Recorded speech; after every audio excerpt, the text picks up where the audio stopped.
Allah le Très-Haut a voulu que chaque membre du corps humain ait sa place et sa fonction spécifique. Il a placé chaque élément à l'endroit qui lui convient le mieux pour accomplir sa tâche. Le croyant, lorsqu'il médite sur cela et se réfère au verset coranique « Et en vous-même, ne réfléchissez-vous pas ?» comprend la sagesse divine dans toute sa création. Beaucoup de gens pensent que certains membres du corps, comme les cheveux et les ongles, sont inutiles. Or, il est inconcevable qu'Allah ait créé quelque chose de vain. Le Coran affirme « Tel est l'ouvrage d'Allah qui a parfait la création de toutes choses.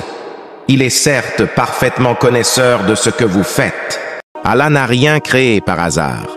Chaque chose a été créée avec une mesure et une sagesse que lui seul sait.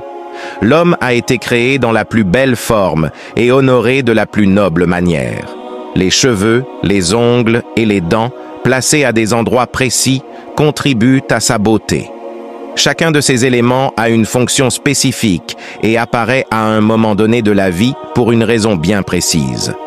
Les cheveux, par exemple, sont une parure naturelle donnée par Allah à l'homme et à de nombreux animaux, voire même à certaines plantes.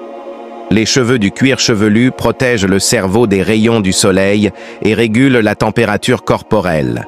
Les sourcils et les cils protègent les yeux des corps étrangers, tandis que les poils du nez et des oreilles filtrent l'air et empêchent la poussière et les insectes de pénétrer dans les voies respiratoires. Les cheveux du corps sont dotés de récepteurs sensoriels qui nous permettent de ressentir les sensations. Les poils des aisselles protègent les ganglions lymphatiques et contiennent des glandes sudoripares qui régulent la température corporelle. Les poils pubiens protègent les organes génitaux, favorisent la circulation sanguine lors de l'excitation sexuelle et jouent un rôle dans la thermorégulation.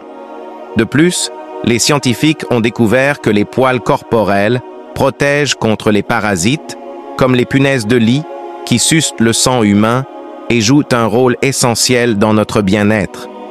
C'est une des innombrables bénédictions d'Allah, le Tout-Puissant, pour lesquelles nous devons lui être reconnaissants. Notre bien-aimé, paix et salut sur lui, nous recommande d'enlever les poils des aisselles et du pubis. Il dit « 5 choses font partie de la nature, la circoncision, le rasage du pubis, le rognage des ongles, l'épilation des aisselles et la coupe des moustaches. Allah est le plus savant. »